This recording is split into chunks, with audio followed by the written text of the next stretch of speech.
All right. Good morning, good afternoon, good evening, and welcome to another episode of Spring Office Hours. I'm your host, Dan Vega. Today with me, as always, is my friend DaShaun. DaShaun, how are you doing today? I'm doing good. Spring office hours during spring break. I'm in Colorado. Oh, spring I break. literally Nice. just got off the slopes. Oh, nice. Spring break is always a good time. So, how long are you guys there for? Well, I'm leaving right after this show. I'm headed to the airport and I'm headed Nice. to Romania. Fun times ahead. It is fun. We're doing a Cool. workshop on Friday and I'm looking forward to it. We are. We are. It's going to We be got great. some fun plans on Friday. So, today is episode 33. We're talking about Spring Academy. Today's going to be a fun one. I had a chance to do some research on Spring Academy last week, as well as I got some questions out on Twitter, and we'll kind of talk about those. So that will be fun. Next week, we have a special guest. I don't know if we should let it be known. Well, actually, if you go look on the Tansy Developer Center, I'm going to make you go to the website. If you go to the website, that episode is now posted and ready to go for next week. We will be talking about Spring Cloud Kubernetes. If you want to find out who the special guest is, you got to do a little work on your own. So It's where going do to they be a go? fun one next week. Springofficehours.io will take you to the right place, the Tanzu Developer Center. So excited about that. Cool. So we have some friends joining us. An unimportant Hey, person. I don't think that's true, but I'm sure you're a very important person. Our good friend Thomas is here. Hello, Thomas. Our good Thomas is friend doing Pat. things. Hello. Hello. Alexandra. Wow. She must be referencing your time on the slopes. No, I think she's just referencing that we're both here together, and unimportant person, and Thomas, and Pat Five here. That's the wow. All right. Christopher, hello. Let us know where you guys are joining us from. Yeah, we're Can going I to have tell a some fun story? today. Can I tell a story? Yeah, Last week was super absolutely. fun. So multiple times last week, we had little impromptu pairing mobbing sessions where we jumped on Discord or we jumped on a Zoom and we all worked together. Even I did a Twitch stream live with our community here, the Spring Office community, and it was great. It was a fun week. Lots of these little sessions where we even did stuff live. It was great. Yeah. I jumped in on your Zoom and you were pairing with Thomas on something. So Yes. And lots of then stuff going Thomas on came back. last week. Like, yeah, there was several sessions. It was wonderful fun. Awesome. Hello, guys. Have a safe flight to Romania, DaShaun. If I'm not mistaken, Alexander is in Bucharest. All right. Armand, hi. Hi from Chicago. Love Chicago. Clayton, North Carolina, just outside of Raleigh. Beautiful place. Cool. Love to see all our friends joining us here today. Yeah, we had a lot of fun last week. It was a busy week last week. We have some fun today. We're going to get into a little bit about what Spring Academy is and why you might be interested in it at a high level. We're not going to go too far of a deep dive, but if you have some questions about it, please let us know. And if you have questions about anything, as DaShaun says, if you come to the dinner table and you're hungry and you don't eat, that's your fault. So if you have questions, make sure you get them in. We'll try and get them answered today, and we'll just see where the hour takes us. Let's see. We have a couple more. Hello to you both. Simon, our friend. Hope you have a great flight. Hello. Can you tell me about live? Is my first time here. Yeah. So we can tell you a little bit about Spring Office Hours. This is your first time here. This is a weekly event, live stream that we have that you can watch on a recording on. So if you head over to springofficehours.io, that will take you to the right place. It'll show you all of our upcoming talks as well as our previous recorded sessions that you can go through and watch. And this is our chance to really connect with the Spring community, talk about anything that's current. So last week we talked about a new release of Spring Boot that addressed a really big regression issue. So we talked through that. So it's our opportunity to kind of talk to you guys about what's new in the Spring community, as well as answer your questions. This is a resource that DaShaun and I wish we had when we were kind of new to the Spring world. If you're fighting some problem at work or on a personal project and you're just not sure what's going on, this is a place to bring those questions. So please let us know what you're working on. Let us know if you have any questions. We'll see if we can't get those answered for you. Simon says, welcome. Agreed. Welcome. This is a community. You are definitely welcome here. Are there any content on tutorials on Spring Cloud functions and testing? Maybe also any content on Redis. So I'll let you answer the Redis one first. Well, yeah, Redis. There's tons. The Spring Cloud function and Redis. I think there's a good example of that in my GitHub repository, and then other content. There's other repositories around that Spring Cloud functions, but Spring.io is the best place to go for any of the information. Go to Spring.io, go to that project, Spring Cloud Functions, and go look at the guide. The documentation is amazing. That's the best place to start. Yeah, and if you want to head over to my YouTube channel, so youtube.com/@DanVega, I did a video on Spring Cloud Functions. And the nice thing is when you pull in something like web, so now you have you can basically start up your functions that get exposed via HTTP. Once you do that, they're pretty easy to test. So you test them and then you deploy them to an individual place like AWS Lambda or Azure Functions or wherever they're going to go. So testing them locally and then deploying them to one of these services, definitely a great way to go. Also, test containers, another great project that you can use. While we're here, while you're looking at the next one, one of the things that I came to find this week over some of the stuff that this community has been doing is Act. Have you ever used Act? It's for running GitHub Actions locally. I've been using that lately. You That's just nice. brought up the test containers. So instead of having to run and wait and do a commit onto some branch and manage it there. Yep. And I've tried it before. I really adopted it over the last couple of days, and it has been awesome. super beneficial. Tutorial. That sounds great. We can do that. Yeah, that sounds awesome. I hate anything that I can't like quickly test. Like when there's a whole process to like not even test, validate that what I'm doing is correct. It really bothers me. So that's awesome to hear. I'm throwing it into my initializer ++, so I can just get that out of the box. Yeah. Hello from the UK. Hello, B West. Hello from India.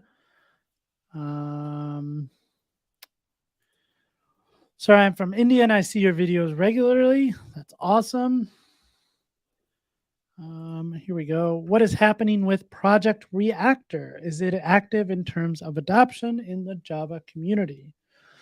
So yeah, I would say yes, especially on the Spring side. We use Project Reactor within Spring Webflux, so absolutely. I mean, I'm assuming that's true, right? Project Reactor is what we use in Webflux. It's been a few years, so yes, yeah. So Webflux is very active on our side. It's not going anywhere. Not going anywhere. So. Test Containers Rock did a presentation for a client on them last week. Test Containers is great. Alexander saying, can you share a link of the GitHub Actions locally here? I did. Oh, somebody did. Screen.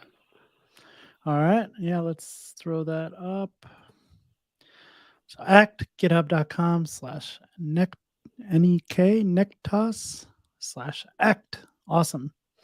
Also, followed the Spring guide, but the thin jar with Gradle didn't work when I followed the documentation, i.e. assembled depends on. You know what you should do, Be West Dev? You should throw the link to that doc. Just throw it in the chat so that we have it in the chat. We'll throw it on the screen, and we'll take a look at that offline, and we'll see if we can connect. One of the other things that I think a lot of us know is you don't have to wait and bring your questions here. You can bring your questions to Stack Overflow. If you can use the hashtag Spring Office Hours if you want us to take a look at it. You can use Twitter. We are both on Twitter. Ask your questions. You don't have to wait till office hours. But a lot of times we are happy to answer things offline. Cool. Hi from Serbia. Yes. Sir, I have 7 months Java developer experience. Please suggest me. I'm curious what you would like some suggestions around. So maybe can you expand on that and we'll be happy to answer. Stay tuned. Yeah. Hello, is it okay from a security standpoint to enable actuator in a Spring gateway, and any idea how to protect it? This is a great question, Noel A couple Chefo. ways. This Yeah. is a great question. One pattern, and there's many others. One pattern is to expose your actuator endpoint on a different port. Hmm. So some port not 8080. So since 8080 is probably going to expose to the gateway or whatever, uh, put it on like 8081 or 9090. Put it on a different port, and that port you don't expose outside of your network. You don't Right. expose it to your load balancer. That is one approach. Yeah, that's a great approach. You can, yes, I'll leave it there. Any news on Spring Boot Starter Wow, this is gRPC? it's like you've been paying attention. This is a conversation that's been happening in the Spring ecosystem last few weeks. The good Dr. David Sire just had a repository. We'll see if we can get it. Our good friend, our teammate Josh, actually has a couple of recent videos explaining gRPC, and he compares it against our socket. So you should take a look there. But definitely, I don't know the status of the starter, but it's Yeah. definitely working, and we definitely have gRPC working with Spring natively. So yeah, take a look. All right, Simon, Project Reactor 2022.0.5 dropped 4 hours ago. Like So it's like that's we were great to set up. see. We were actually going to show that when we get to the calendar, but yeah, that's great. But I heard that containers should be reactive native. Is it true? Asking for the prerequisites for its adoption, especially in an enterprise. I'm Which not sure of your containers? question. Yeah, I'm not sure He there. goes on to say, thanks, Simon, saying Oh, that, okay, so maybe it yeah, just, the new one dropped. So, awesome. um, first time tuning into office hours. That's great. Yay, welcome. Hello, is Kotlin popular in Spring applications? It is an option. So, yeah, you can select It it is and use Kotlin. A couple of our cohorts, our Thomas, coworkers, both Mario. Mario and Josh are big Yeah, Kotlin fans. So, yeah, I know Josh has been doing a intro to Kotlin stream. I know Simon, I see Simon was on there one of those days I was watching. But yeah, Kotlin is definitely popular, and it's something you want to check out. Go ahead and check out Josh's latest live streams over on Coffee and Software. Are WebSockets the best way to implement chatting in Spring Boot, or is there something better? I would like you to think, or at least take a look. Since you're using Spring Boot, I'd like you to take a look at RSocket. RSocket. Can you elaborate more on gRPC? I guess it's not adopted on the web because of not proper support yet. I would disagree on that. Yeah, it's an option. So as with everything, when you're going to select a technology for a particular solution, you have to weigh the pros and cons of each option. There's REST, there's GraphQL, there's gRPC. It depends on what you're doing. In a situation where you have a bunch of services that just talk to each other, gRPC might be a great solution for that. Again, you have to dive in and at least understand those technologies and understand when you might want to reach for one or the other. He just did a new Kotlin session today. All right, good to hear. Josh is a machine lately. Yeah, he is. Notes, hello. All right. Oh, good question. Can you tell us if Spring Academy is worth it for getting a certification and where we should go from there? Yes. Let me star your question. We'll come back to it in a little bit. All right. I'm going to jump over to the calendar so we can see what's going on. We already know one thing that's going on, and that is Project Reactor 2022.0.5 was released today, 4 hours ago, as Simon said. Simon says, maybe a new game on our show. So we have Reactor Core, a bunch of the add-ons, Reactor Kafka, Reactor Kotlin, Reactor Netty, Reactor RabbitMQ. So yes, Reactor is still very popular and alive and well. Also, we had some releases yesterday around micrometer and tracing. Later this week, Spring Framework 6.0.7. That is going to get released. And then a week later, you can see Spring Boot 3.0.5, which will be built on Spring Framework 6.0.7 is released. Also, some exciting things next week on Tuesday. So we'll talk about those next week. Cool. I want to mention, as always, the Golden Path to Spring 1. These are sessions every Tuesday and Thursday at 2 p.m. all the way up until Spring 1 at VMware Explore in August. So check these out. We have a bunch of great sessions coming up. Check out this page if you want to find out who or what sessions are coming up and when you can tune in. So excited to see some more sessions on those. And if you haven't caught those yet, go catch the recordings. There's some really great presentations on there. Again, springofficehours.io will forward you to this page. If you are new here, it's a great place to check out. You can see what's upcoming. If you want to click through here and find out who might be our special guest, you can find out here. So next week, we are back on Tuesday with Spring Cloud Kubernetes.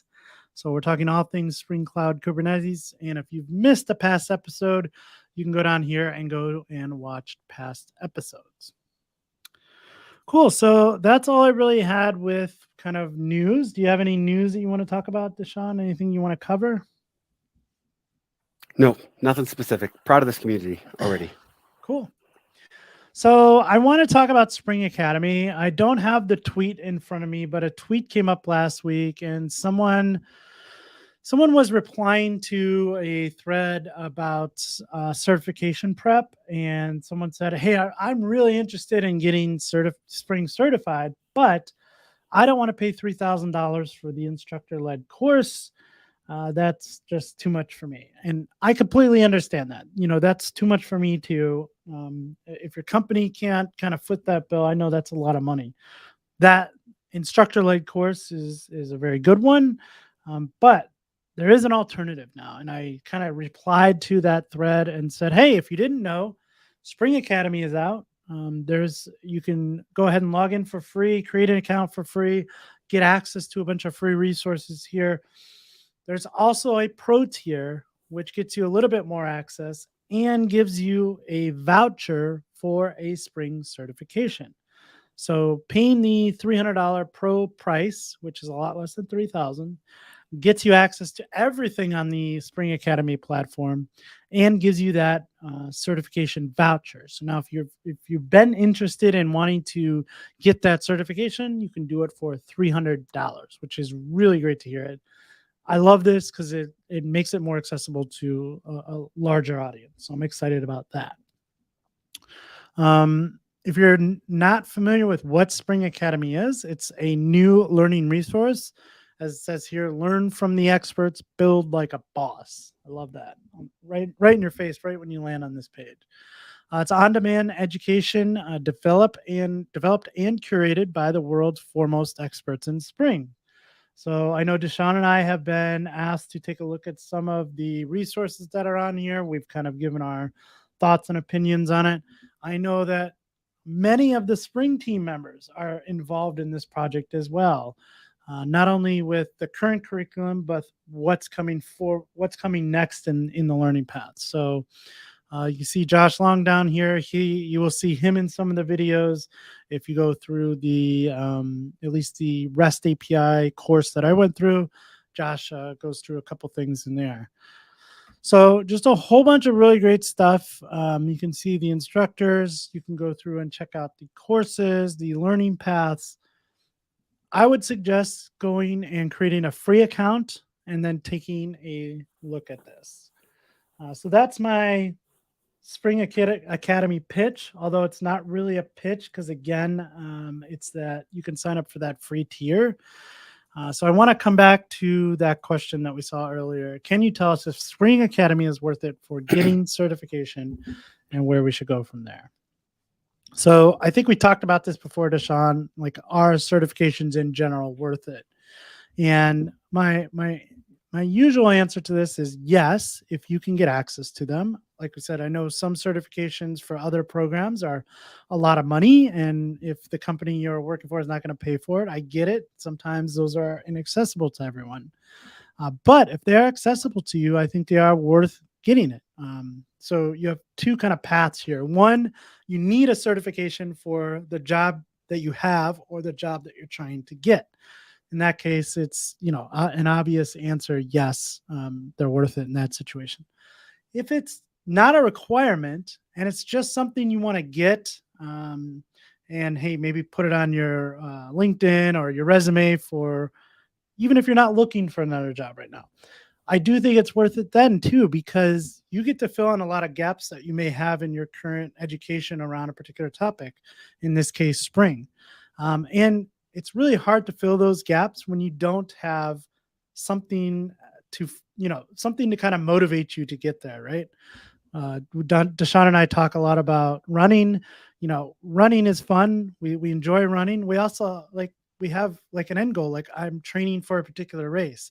That kind of motivates me every day to like get up and put those reps in, right? So I think that using a certification as like your race, the idea to get up and put those reps in, go through the courses, learn the different things that you need to learn to get the certification.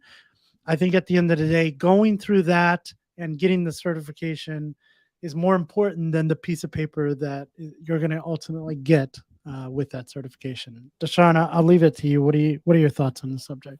If you learn from practice, if you're one of those people that likes to go in and get reps, if you learn from code, Spring Academy is definitely worth it. What I've seen already, I'm excited about. It's one of those things I've already made up my mind that it's one of those things that I will pay for every year, along with my IntelliJ license. It's just one of those things that it's going to be so worth it right now. And many of you already know, I learn from code, and sometimes it's hard to go and find all the latest and greatest, newest. And from the Spring community, from the Spring engineers and that network, that's the best. So as much as I enjoy going out and finding new code and learning from new code, I can't think of anything better. It seems like a super good value, even without the certification. Sure. It's one of those things that I would, as a resource, I'd have. Thomas says Sergey's course is a really good deep dive into Spring. So yeah, I would agree. Sorry, I didn't mean to cut you off there. Yeah, no, and go to the next one. Maybe from Thomas. Grab it. I can't see it. Yeah, here we go. Just used the knowledge last week to be able to create those bean-based HTML components. He released a project that he's been working on, and he shared it with us. And yeah, follow him on Twitter and go take a look. Very interesting stuff. That's awesome.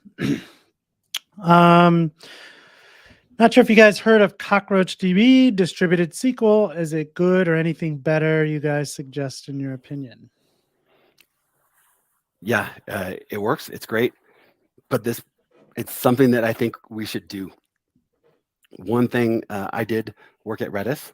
I'm a big fan of Yugabyte, which we see down here. But yeah, there's different use cases for these different databases. That might be a fun session. I have one that puts Postgres next to Redis, but we could add some of these and do that, like which use case is best for which kind of database. I think that'd be a great demo. But yeah, it's pick one. It doesn't matter. There's a lot of great options out there. Pick one and go forward instead of doing the dance on which one's the best. Yep. Do we have any sample guides for Apollo Federation support with Spring for GraphQL? I don't think we have any on the Tanzu developer site or on spring.io, but I've seen some out there. So, Ambu, I'd be curious if you search for them and just not come across any, or are you looking for kind of more an official guide or something? Or are you volunteering to write some content for the Tanzu developer portal? No, that'd be great. I think that, what I know of us, our relationship here, I think that's what's happening. I think you're volunteering and you would like to write some content for the Tanzu Developer Center. And we'll make that happen.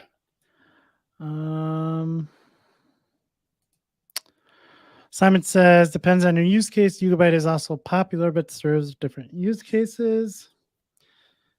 Thank you, Simon. Basically should fit the ACID transactions, handling tons of data with great support. My other question is regarding Kafka. Can we handle the events in synchronous fashion? Example, if there's an unexpected event for delete followed by an insert, basically to update a resource, but end up vice versa by a consumer. Got it.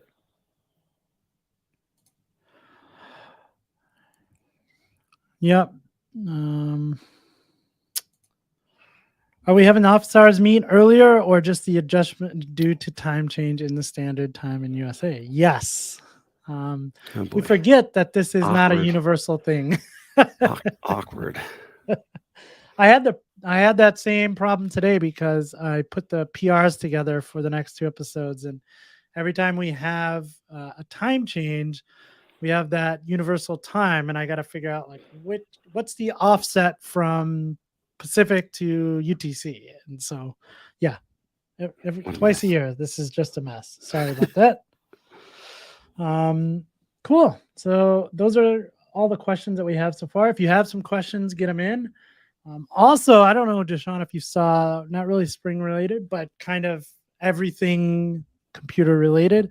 Chat GPT 4 is out. They are demoing it today. I don't want to tell the time because everybody's going to leave here and go check it out very soon. Sometime much later. Much. You can watch the recording later. Join us live. So, yes. But that's going to be exciting. It's, I guess, some of the things I was reading on it. So some of the standardized tests that it was able to pass in ChatGPT 3, it was coming in the bottom 10% of like everyone who would pass those tests. Now with ChatGPT 4, it's coming in the top 10% of anyone who would pass those tests. So, and then it's adding a whole bunch of other things. It's adding the ability to take images and produce text output. So, I don't know what kind of applications. I'll have to play around with it, but I can think of things like, hey, I'm creating this image for this article or this YouTube video. Do you have any suggestions? What is it called? Just alt text for Yeah. any image. Yeah. Right. Any image anywhere. Yeah. Alt text. So that's going to be interesting. Also, I just signed up. That's exciting. Appreciation from Munich in Germany. Also, I just signed up for ChatGPT 4 and it's pretty crazy. Yeah. Ooh, maybe this is a good time to remind everybody about stickers. Stickers at springofficehours.io. If you email stickers at springofficehours.io with your address, your mailing address, you will get magically stickers in the mail. I have learned that the envelopes that I actually printed out the labels are arriving like weeks faster than the envelopes that I write with my kids. So if you get a written one, just understand those ones take a little bit longer to get there. But for those of you that already have them, they were definitely on the printed labels. Yeah.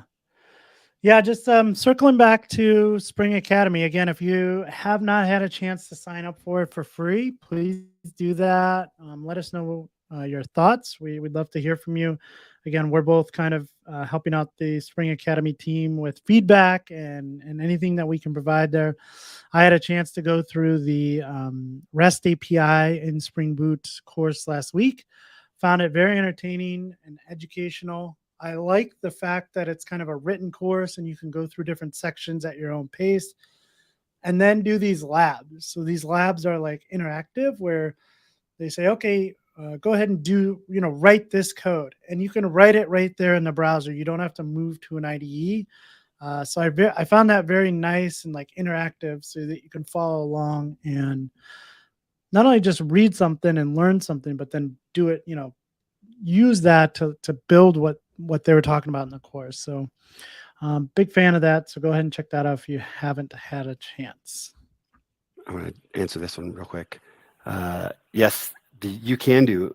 My understanding is Kafka by default. I don't know the names of their constructs. I'll get those confused, but they have a stream that can be treated like a log of events, and that stream gets created in order. So it can be played back in order. So you should have no problem with events getting out of sync. Right on.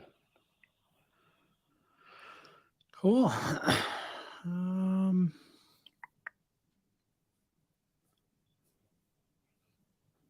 Did oh, I'm sorry. Did I miss this? Did you answer this? I just did. Oh, I cool. was just typing it. There it is. All right. All right, we're all caught up. Any other Yeah. questions? Bring your questions. Spring Academy is great. I think it's going to get better, and I think one of the things I know is that at some point there it'll be easy to not just build your example apps, but you also have options to then deploy it. So they'll have these courses where you can then simply take your Spring Boot app or your Spring Cloud function and take it up to a cloud of some sort. Run it. Excellent. Cool. What else? What else you been working on? Anything fun? Any personal projects? Yeah. So I am actively working on the build pack, as we've talked about many times. Mm-hmm. Last week I was helping James understand Docker. We went down the path. We did some test container stuff. We did some self-testing stuff with test containers. We were testing our native images. We were learning about Docker and what you can do with Docker Compose is kind of the next step. And one of the questions that we've had earlier was around, I want my local environment to act like it's going to act in production, but maybe Kubernetes doesn't work on my laptop, but Docker does. Yeah. So what's the example? What does it look like to go from I'm running Docker and Docker Compose with my multi-service architecture to running in Kubernetes? And can your configurations work? Can they mostly work from one to the other?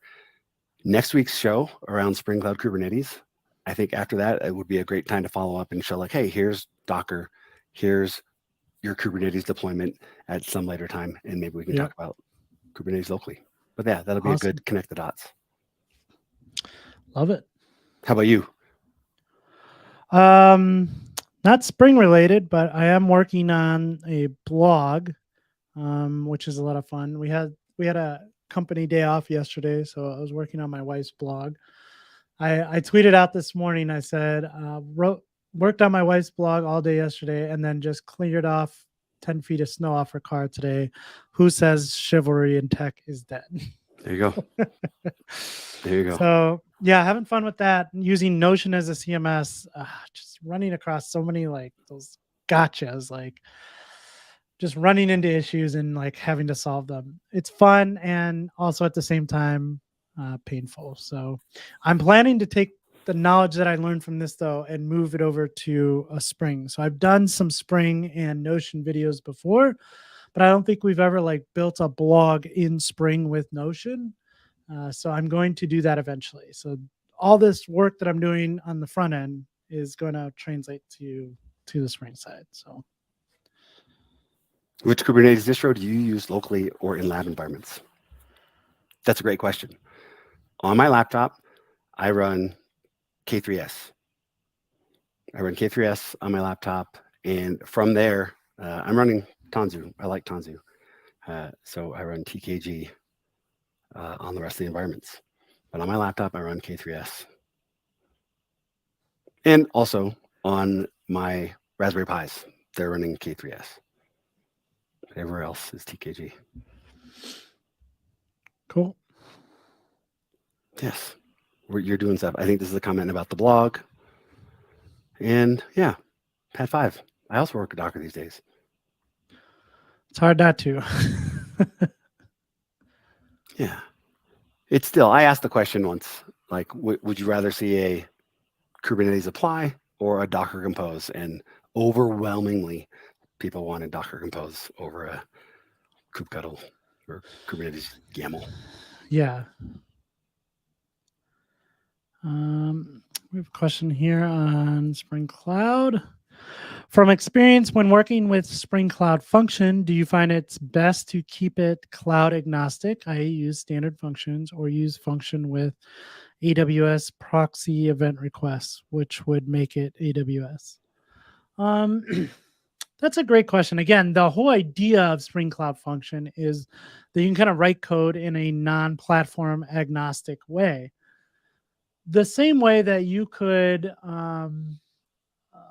essentially move from one database to another in a Spring project, right? How many times do you do that? How many times are you in production and go, let's move off of Postgres to whatever else. What other database, right? Like it happens, sure, but it probably doesn't happen a lot.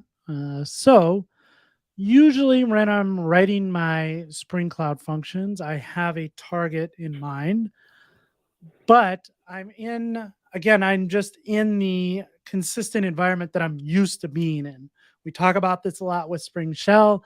You could write shell applications in another language or a framework, but being able to be in that consistent environment that you're used to working in is just another advantage of Spring Cloud Functions. So I usually have a target in mind, and if you can get specific, and you need to be specific with the AWS proxy event requests, for example, because you need to do something AWS specific, then do that. If you can keep it generic without going specific, then do that. I'll tell you what my plan is. So doing this same thing. One of the things that we have available to us is we have this option where we can have things that are developed or deployed or compiled based on the beans that we pass in. So in my same code base for Hello World Spring Cloud function, I'll have a default. That default function, the to do, the uppercase or whatever that function is, and then in a different profile for Google's, for example, I'll have that profile that'll only be compiled if that bean is available or if that property is available, so that you can have your different profiles in the same code base, but for the different targets. You don't have to build them all out. You build them out one at a time. Build your implementations one at a time, but put them in a profile. Yeah, and you'll need that because if you're going to build for a specific platform like AWS, then you need to pull in another dependency with that. So having a profile for that specific dependency would work out well. So is there a place where we can find cloud native annotations from Spring, basically making vendor agnostic? Azure, AWS, doesn't matter what we bring in. Yeah, I'm not sure what you're looking for there, to be honest. I think they're looking for an abstraction over the different. You'll still have to bring those others in if that's what you're looking for. But yeah, that doesn't exist today.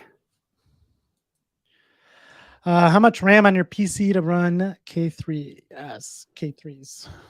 I'm running 16 gigs locally. So I have about this Mac. I have a 2020 MacBook Pro with 16 gigs. It's the 2.3 gigahertz Core i7. Cool. Any content coming up on event streaming? Not currently, but appreciate the suggestion. Yes. Hibernate native query not working on native image, and I have not found a fix to it. Can you test for me, please? So great. If you find something like this, one of the things that we've gotten a lot of benefit out from this community in particular is if you can reach out over Twitter or GitHub or something. If you can make a repository that you can share with us, happy to jump in. And if you're okay, we can have a conversation. Maybe we can just do it live so that our good friends from the Spring Office Hours community can come and join us and we could work through issues together. But this is definitely something we'd love to take a look at. Share a repository if you can. Awesome. What Cube distro do you enjoy the most, DaShaun? I'm very biased. So I do a lot with TKG these days. I am in the process of working with my good friend, and we're going to explore some other avenues as well. Christopher says Spring Academy is billed yearly. Is it guaranteed there are courses added or updated regularly? I don't know the answer to that. I don't know what the guarantee looks like, but I can say from the day that it launched to now, we have seen consistent additional courses, additional content. And I know that I'm part of the backlog, so I've got content that's set in that way as well. So yeah, I think that it's at least for the short term, if that's a concern. I don't know what the same thing. I don't know what the contract SLA, is. SLA for like new content.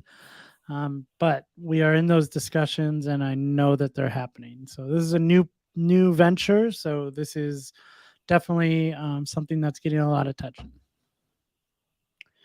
Dan Vega, can you consider creating a video regarding connecting to more than one DB? specifically handling DB configs, pulling, and the chain transaction management. Yes, I could consider it. I will definitely put it on my topic board. So thank you. Very good. Yeah. Cool. What else? What else are you working on? What's next? We are all going to be at DevNexus, which is, oh my gosh, like a month away, less than a month away. So we are working on some content for our booth there. I know both you and I are doing that. You and I are both going to be speaking at DevNexus. So we have presentations to work on for that. So with that rapidly approaching, that's been a lot of my focus this week. So that's kind of what I'm working on right now. How about you? All right. You ready for DevNexus? I have a few things before DevNexus. But yeah, I'm ready. I'm ready. Oh, speaking of, we can also tell everyone that if you are in the Kansas City area, like DaShaun is, Yes. you can find us at KCDC this year. Woo. We are going to be at KCDC going through our Introduction to Spring workshop. So I believe that's 4 hours again. We've done that once at 4 hours. I think we're doing that again at 4 hours. And we are also, are you giving a talk on, are you giving a general session? No, I actually just learned that we're doing the workshop just now. You did not know that? I had no idea. This is great. I sent you a Slack the one day with the accepted, and one of them was the workshop. I was just, yeah. You are also on the committee, are you not? Yes, but yeah, over different things. So yeah. Okay. Completely off. So yeah, so that, all right. I'm glad I can have some breaking news here. And then I'll be doing a general session on what's new in Spring Boot 3. So that's going to be a lot of fun. So looking forward to KCDC. Send me some barbecue. Absolutely. We had some barbecue last year at KCDC. And, oof, that was good. So looking forward to that again. Good stuff. Yeah, I definitely hear. Yes, please share a link if you can, or send it to me directly, and let's talk offline. I'd like to take a look at that. Sean, when you say build by profile, what do you mean? It means I can have some components only enabled if some property exists. I can look for something on the class path, or I can have an actual property name or a property value. So it's just a way of, inside my code, look for profiles in the documentation. I'm sorry, I'm not fast with the keyboard right now. But yeah, it's an option. So you can say, hey, in this profile, I want to run these things. You can have different dependencies. If you're outside, even at build time, you can say, hey, I only want to build this for Azure. I want to build these dependencies for AWS, etc. And we use it in Spring Boot 3 now. So when you want to generate a native executable, so say you're using the Maven build tool, when you say Maven -P, you are saying, hey, I want to switch to a different profile so that when I run this one command, it does something completely different, right? So in one profile, it may do one thing. In another profile, it may do something else. So any testing sessions planned using any of the testing profiles, maybe? Yeah, maybe. Nothing planned yet, but testing's a big subject that we get a lot of questions on. So if you have specific questions with testing, please let us know. Hi there, Belgium present multiple times again. All right. Hello. Any pros and cons to use Kafka as a single source of truth? I couldn't go over that list, but I can say this. If you are concerned about using Kafka as a single source of truth, there are many others that do that. So if you're just looking for some general guidance, is that something you should steer clear of? No, I think you'll be okay.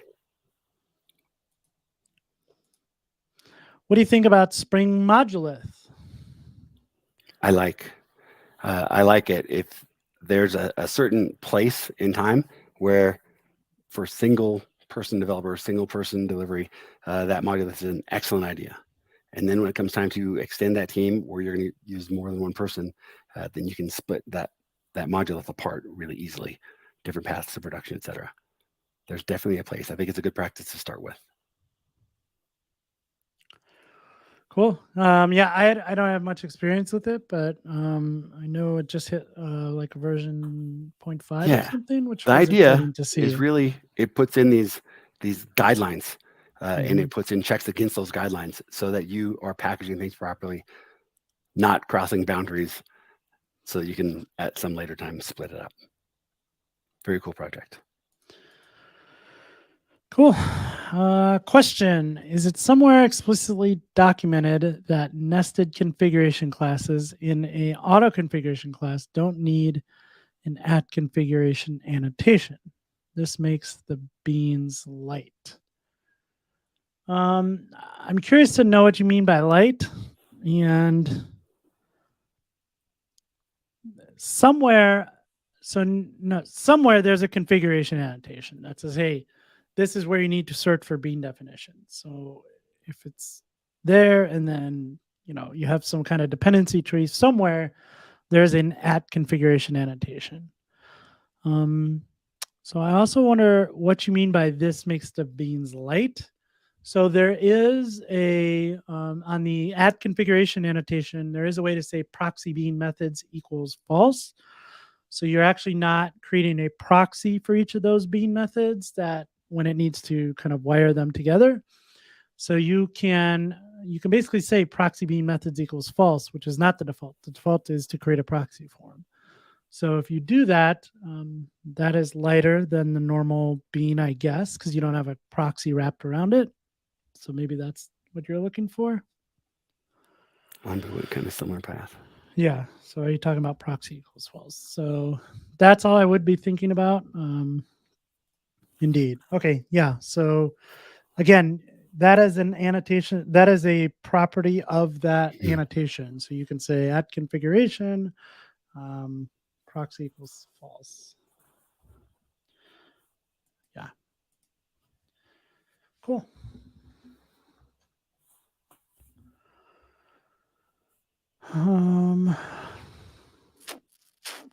I got another question.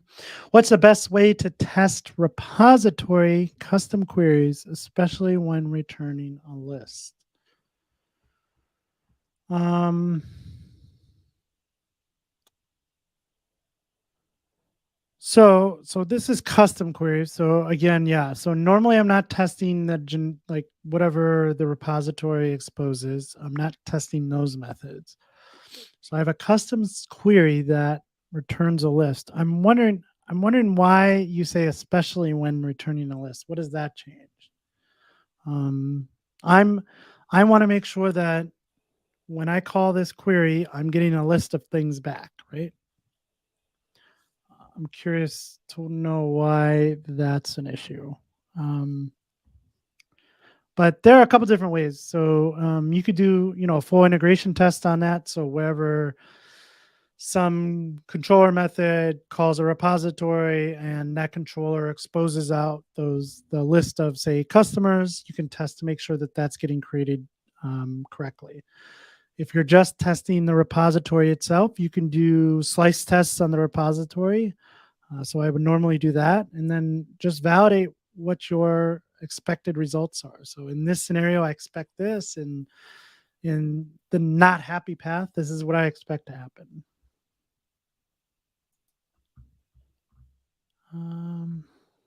Yeah, I'm not sure about that. So hopefully that helped. Awesome. Testing, getting to production. What are we gonna talk about next? I think we have a couple of show ideas for upcoming shows. Mm-hmm. Here's a good question. Is it possible to inject a global filter for all JPA repository without use AOP? I don't know the answer to that. Not something I've had to do. So you? Um, I'm not sure where they're trying to go. I don't have a good guess. Right. But if I'm looking to do global filters, I can do that at the gateway level too. So it depends on what they're trying to filter, what they're trying to change, but without using AOP. If it's something on the persistence tier, I can't imagine what the goal is. Right. You Here's a good one. Do you ever try to use test containers for local environments, not just in tests? Yes, there is a good blog from Sergey Urgarov, the creator of test containers. Go check out his blog. He has a good example of how to do that. And it's using, I think he's using profiles in his solution. So that when I'm local, instead of having to install MySQL and install Redis, I can have my test containers stand up MySQL in Redis. And when I'm done testing, I'm done. I didn't need to install those things on my base system. You can definitely do that. Cool. Good question. How do you guys stay up to date on tech and programming? I, there, it's not easy, and it can be overwhelming. And I think my first kind of goal with that is like to understand that you're not going to know everything. You're not going to learn everything. Once you can come to terms with that, I think it's a little bit easier. And then, finding shows like this one, depending on the communities that you're in, whether it's a live stream or videos that talk about a particular tech that you're working on. Try to skim through stuff like Twitter and Reddit just to see what people are talking about.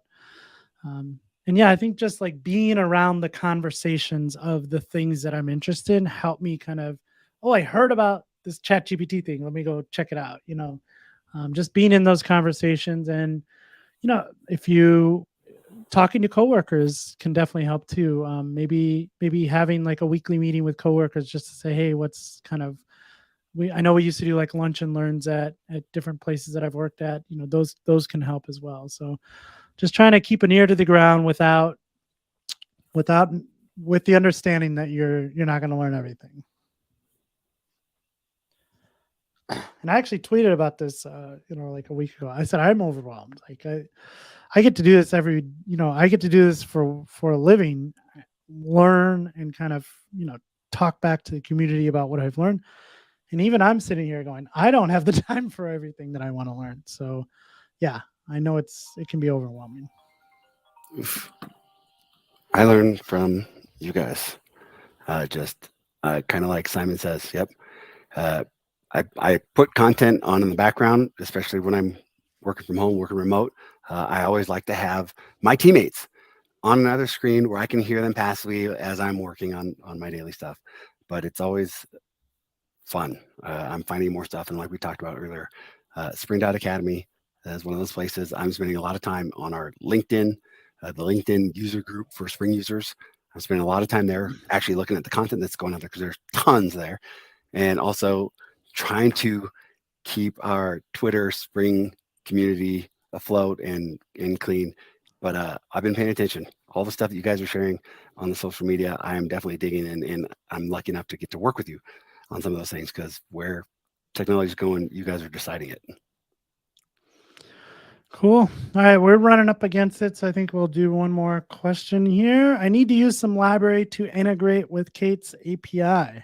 You prefer Kubernetes Java client or Fabricio Java library?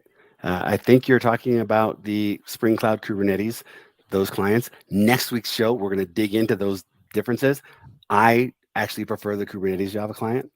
And there's some content that you need to check out from our good friend Josh Long, where he writes a Kubernetes controller with Spring. So you should check that out. Cool. And finally, why list? Sometimes I want to return data filtered by a certain attribute. Yeah, no, that's an absolutely great use case. But I don't understand why like returning a list is an issue, I guess. Like it doesn't become any more of an issue to test that than it is just returning a single customer, right? So I was just curious about that. Yeah, there's lots of So cool. strategy around testing. Sounds like we got to get a testing topic. I know we've talked about testing a couple times, but it sounds like we need to get a testing topic on our agenda for a future show. So we'll see if we can't do that. So I think with that, we are at our hour mark. I think we're going to go ahead and call it, and we'll let DaShaun get on with his vacation / running to the airport to fly somewhere else and talk about spring. So that's it. I saw a couple of folks that we'll see there on next week. I'll be in Romania at the Bucharest VMware Technology Forum. So nice. Yeah, I know I'm excited to see a couple of you there. And then later in the week, I'll be in Athens at the VMware Technology Forum there. It's going to be cool. exciting. Well, no matter what, we will see you back next week on Tuesday. And I guess the new time, thanks to Daylight Savings Time. So we'll see you then next Tuesday. Thank you, everyone, for joining us. It was a pleasure being here with you. If you want, please join us again. Get those questions ready. Reach out to us on Twitter at @TheRealDanVega, @DaShaun. Let us know what problems you're facing, and we'll see if we can't answer them there or on a next episode of Spring Off Stars. Have a good one, everyone.